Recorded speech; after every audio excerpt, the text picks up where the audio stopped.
A maioria das pessoas, quando ouve falar da orixá Obá, logo pensa naquela lenda de ciúmes, de coração partido, não é? Mas e se a verdadeira função dela for algo cósmico e mais, essencial para o nosso tempo? Pois é, hoje a gente vai fundo para desvendar o verdadeiro papel de Obá com a grande guardiã do conhecimento. Essa lenda da esposa desprezada de Xangô acaba sendo a porta de entrada para muita gente conhecer a história de Obá. O problema é que essa narrativa, que foca muito num drama humano, acaba ofuscando uma verdade cósmica que é, olha, muito mais profunda e poderosa. É exatamente aqui que a nossa análise começa de verdade. Vamos deixar um pouco essa lenda de lado para a gente poder descobrir uma divindade cuja função é simplesmente essencial que o equilíbrio do conhecimento em todo o universo. Certo, então vamos lá. Para a gente ir além da lenda, primeiro a gente precisa entender qual é a verdadeira essência cósmica de Obá e qual o seu campo de atuação de fato. E aqui está o ponto central de tudo. Obá não é uma personagem de um drama familiar. Ela é uma força cósmica que atua diretamente sobre o nosso raciocínio. A missão dela é intervir quando o conhecimento se distorce, quando ele é usado para fins, bem, para fins destrutivos. E para entender Obá, a gente precisa entender o parceiro divino dela. Afinal, nenhum orixá atua sozinho, né? Eles sempre formam pares, forças que se equilibram mutuamente. O que a gente vê aqui é uma dinâmica, olha, fascinante. Obá e Oxóssi, juntos, eles formam a chamada linha do conhecimento. Pensa assim, Oxóssi é como a flecha que busca, sabe? É a força que expande o saber. Já Obá, por outro lado, é a força que concentra, que aterra esse conhecimento todo. Um irradia, o outro absorve. E é nesse balanço que o equilíbrio acontece. E essa imagem aqui ilustra essa dualidade de um jeito brilhante. A gente vê Oxóssi ali no polo que irradia, na cor verde, simbolizando a expansão da vida, do vegetal, e Obá no polo magnético, na cor magenta, concentrando, paralisando aquilo que precisa ser contido. Os atributos dela reforçam demais essa função. Sendo um orixá da terra, a natureza dela é magnética, é absorvente, ela atrai, ela aterra, ela estabiliza, e o elemento vegetal a conecta com a nutrição do saber, garantindo que as sementes do conhecimento germinem de forma pura, sem nenhuma distorção. Mas como é que essa força atua na prática? A ação de Obá não é algo barulhento, não é óbvio. É sutil, mas ao mesmo tempo imensamente poderosa. Pensa na própria terra. Ela absorve tudo em silêncio. A ação de Obá é bem assim. Ela não age com o barulho de um trovão, mas com uma quietude que vai paralisando o raciocínio desvirtuado de dentro para fora.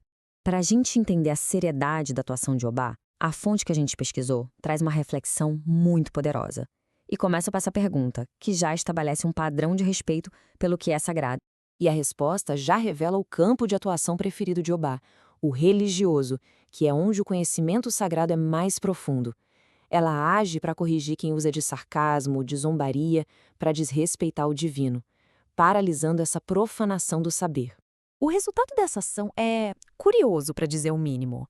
A pessoa que estava obcecada por um conhecimento todo distorcido, de repente, perde o interesse, fica apática em relação àquilo.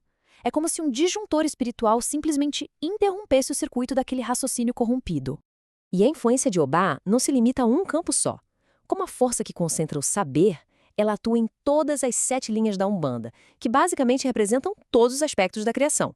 Vamos dar uma olhada em como isso funciona. Começando pela linha da justiça. Aqui, em parceria com Xangô, ela aterra e concentra o conhecimento sobre o equilíbrio, garantindo que a justiça seja aplicada com sabedoria.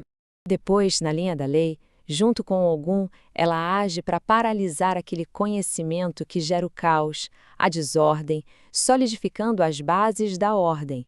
Já na linha da evolução, ao lado de Obaluayê, ela concentra o saber que permite a transmutação, ancorando o conhecimento que a gente precisa para a jornada evolutiva. Na linha da geração, com Iemanjá, ela ancora o conhecimento sobre a criatividade, sobre o ato de gerar a vida, dando propósito e fundamento a isso. Na importantíssima linha da fé, com Oxalá, a função dela é paralisar o conhecimento que leva ao fanatismo, aterrando a fé para que ela não se torne cega ou destrutiva. E por último, na linha do amor, ao lado de Oxum, ela concentra o conhecimento sobre a união, garantindo que o amor seja construído sobre bases que sejam sólidas e, acima de tudo, verdadeiras. Ok, depois de entender todos esses princípios cósmicos, vamos ver como é que a gente pode se conectar a essa força de um jeito prático e, claro, respeitoso. A oferenda para Obá é um ritual super simbólico, que reflete totalmente a natureza dela. O coco verde meio enterrado representa justamente a semente do conhecimento sendo nutrida e aterrada. Cada elemento ali, das flores ao mel, tem o propósito de conectar quem oferece com a vibração concentradora dessa orixá. E para saudá-la, existe um mantra sagrado. Akirobaie é uma forma de reconhecer, de reverenciar o poder dela sobre o conhecimento e o seu domínio sobre o elemento terra. É uma saudação à sua força e à sua sabedoria. E a gente termina com essa reflexão que cabe muito bem para os nossos tempos.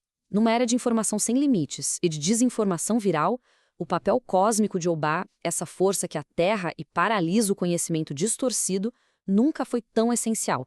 Ela nos lembra que saber sem fundamento, sem verdade, não é sabedoria, é só ruído